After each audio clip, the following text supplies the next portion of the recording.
I don't know what you call this. Smartphone jazz hands? Spider-Man phone? What's going on here?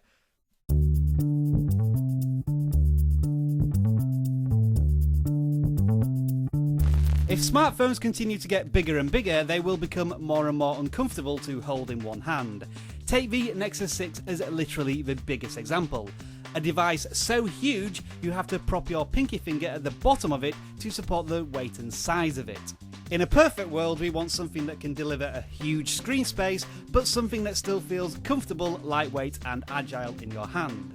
That's a tough challenge that might not even be achievable, but that hasn't stopped American accessories manufacturer FlyGrip from having a very creditable attempt at it.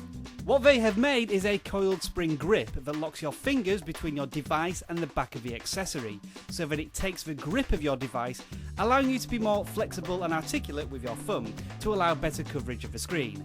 That's the theory anyway. Words can't really do it justice, so this is an illustration without a device attached to the FlyGrip. My middle finger and ring finger slot into the grip, and they stay there no matter how much I try and shake my hands and move my wrist in unnatural positions. Of course, I'm using a bit of artistic license here, and you would never expect to do such things with an expensive device in your hands, but it does prove that the FlyGrip certainly does a good job of gripping. The premise is that the FlyGrip is a one-time purchase that you stick to your device or case and then leave for about 30 minutes to allow the sticky adhesive to set. And this is the result. With my fingers firmly in place, there is no need to naturally hold the device. FlyGrip does this for me, and as you can see, I'm perfectly comfortable flying the Nexus 6 around in my hands without any fear of it slipping off my palm.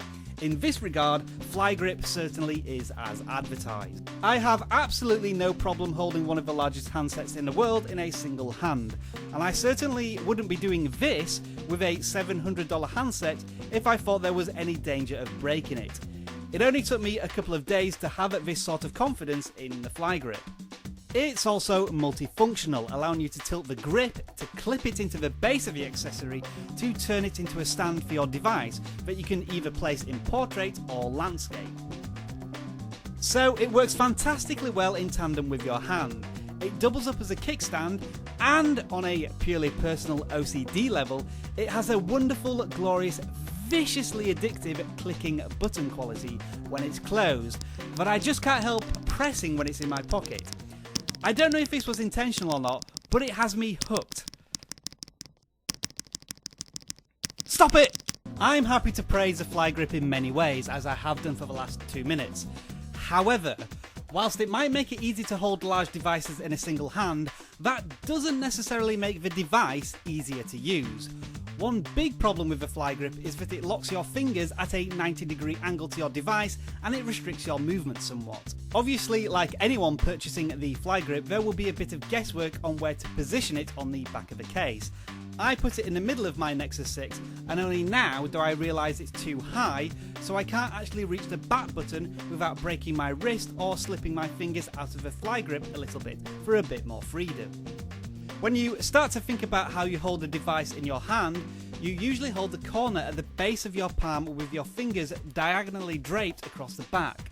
The FlyGrip doesn't allow this, forcing your fingers to point in a different direction, and that can be frustrating when you can't reach parts of a screen with your thumb. So if you put the FlyGrip in the wrong place, you will either have to compensate or waste the first of 2 adhesive stickers that come with the FlyGrip. It's not really practical to place the FlyGrip at an angle because then it doesn't work as a kickstand. So the ideal position seems to be around about 2/3 of the way down the back of your device, but this could well end up being a very personal preference.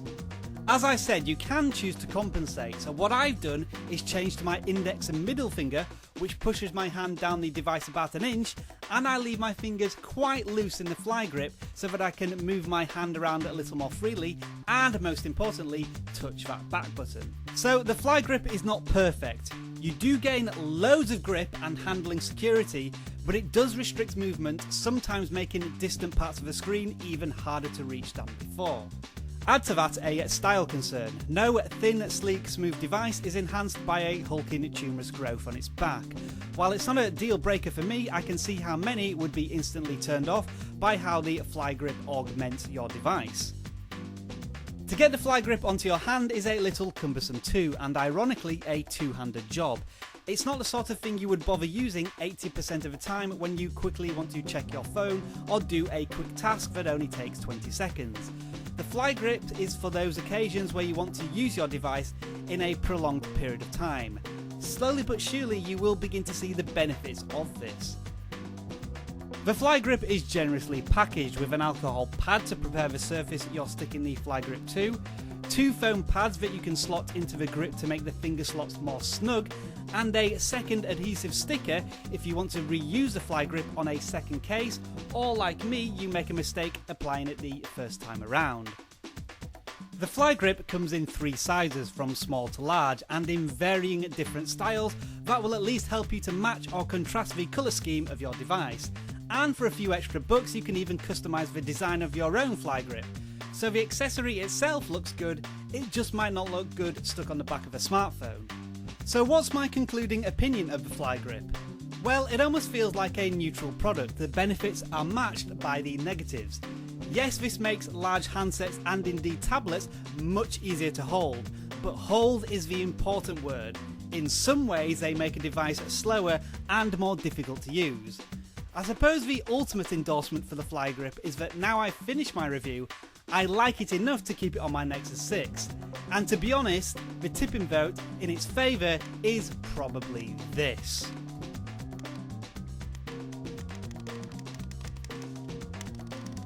Oh yeah! Thank you very much for watching this VGJFelix video. I hope it intrigued, informed and entertained you. If it did, I would really appreciate you clicking that thumbs up button at the bottom of the video, and don't forget to subscribe if you haven't already done so.